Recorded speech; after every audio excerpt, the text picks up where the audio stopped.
Hey there, and welcome back to Doing It with Jason. I'm Jason, and today I'm real excited to show you this video. Hopefully you guys dig it. It's all about colorants. This is pretty much a two-part video, all in one video. So I'm going to be explaining what colorants are used for, how you could add them to stain, how you could add them to your clear coat to get a blotch-free finish. The first part of this video, up until about 3 minutes or so, is going to be all about mixing colorants with stain and how to make your own stain. And then after the 3-minute mark to the rest of the video is going to be about adding colorants to your clear coat to get the ultimate finish. So I appreciate you guys watching this video, and at the end of the video there's something a little special. So just let me know what you guys think. Be sure as always to subscribe, hit that bell, get notified, and let's get started.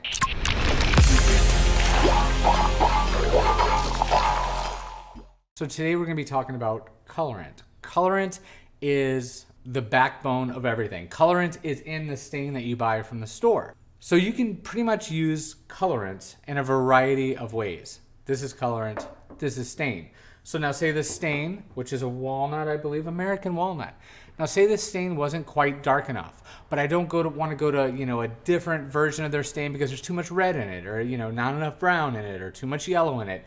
You can buy colorant, which is basically the tinting when you go to the big box stores or whatnot, and they make your paint colors there for you, and sometimes they'll make stain colors there for you, and they pull this little lever and they type on their computer, and then they start injecting all these little fluids inside the paint to change the color. That is what colorant is. It's not that expensive. I actually have it linked down below. Amazon even has it, which blew my mind because I would have to buy this stuff from industrial places, but now with Amazon, boom. The funny part is I haven't had colorant in quite some time because these little quarts are, I think they're quarts, yeah, 1 US quart, 32 ounces.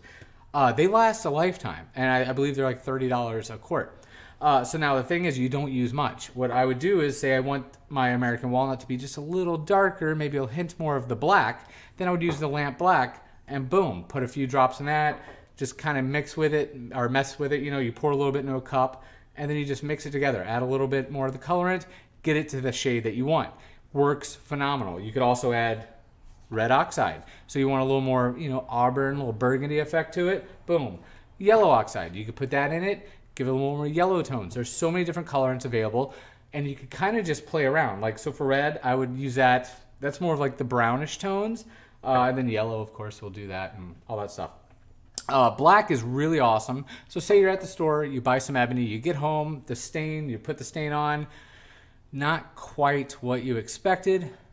I'm guessing like 40 shades of gray, less of black. That was a joke. Than you expected. So usually that ebony at the store, you're like, man, I'm gonna go home, make this piece black. It's gonna look awesome. The grain's gonna be popping through. You get home, you do it, and it's like, that's basically a light brown, and you're just not excited about it.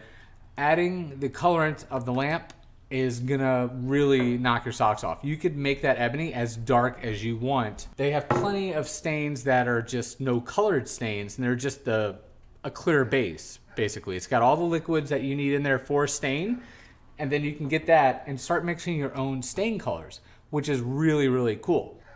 Okay, so now that's how you can get your stain darker, or change the color of your stain, add a little more yellow. That's how you can do all that. Now, how do you get rid of blotches?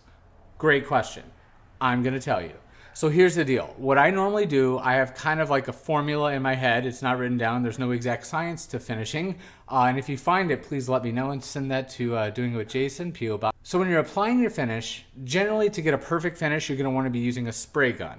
So I have a spray set up that I have. You can use any kind of company, Graco, airless, air-assisted airless. There's so many different videos on that. You can watch those from other YouTubers. So here's the deal. Say I want the piece to look like this. This is what I want. Beautiful, deep brown, lovely wood finish. Very smooth, very even. Now, I want that in my piece. So what I'm gonna do is get that exact color, but go a few shades lighter. And depending on how good you spray, depending on how good your stain is applying ahead of time, is how many shades lighter you're gonna go with your stain. So say your piece is coming out blotchy, your sample piece just looks horrible. Like, dude, there's no way this stain is gonna look good. Can't even put a finish on it. It just looks like bubble gum everywhere, blah, blah, blah.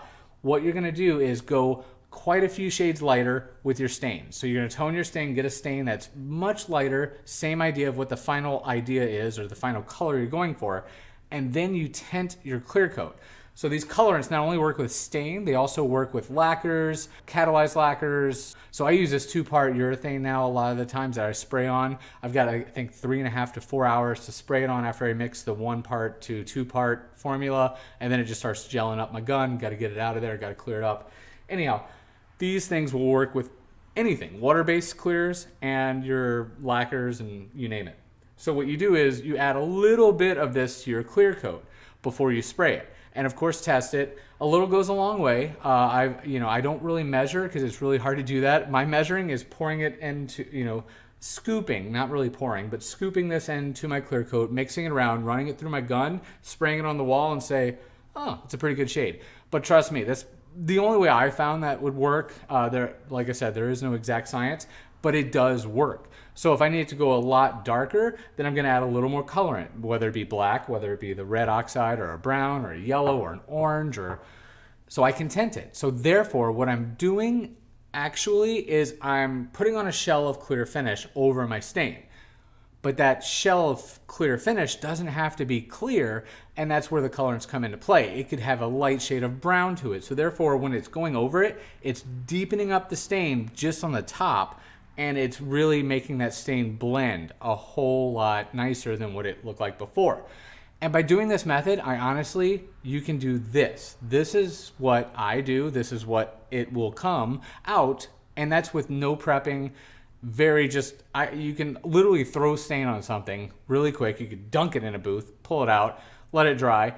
Do this method and you can deepen it up, put the tones in, put some yellows in, whatever color you want on your tinting clear coat. Now, generally I put 3 coats of clear coat, what I'm using with the urethane, because it's a mill finish, so you don't want to go too high, it'll shatter. So it's really, really fine layers that I'm spraying on, but the results are phenomenal. You will go from like, that looks okay, to a customer saying, wow, that is amazing. And it's all from these colorants. So the colorants can be used for stain, they can be used for clear coats. But yeah, so colorants, I should change the name of this video to Colorants Save My Life, because colorants is all I go by now when I'm finishing something.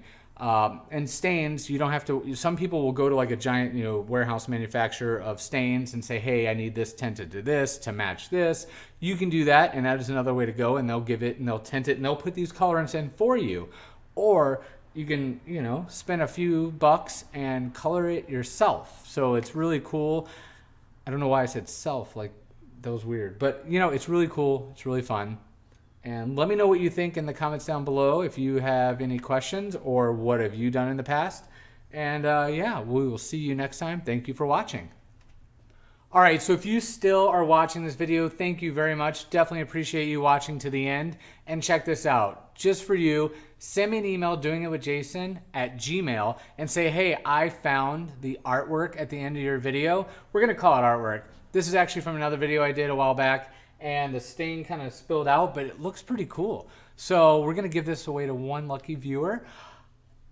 It's free. So all you have to do is send me that email.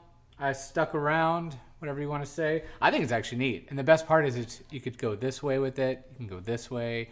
You could do it like this. And it's even stained on the back side. So, I'll cover shipping, send it to you, and then you can send me a picture of it on your wall. That'd be cool. See you next time.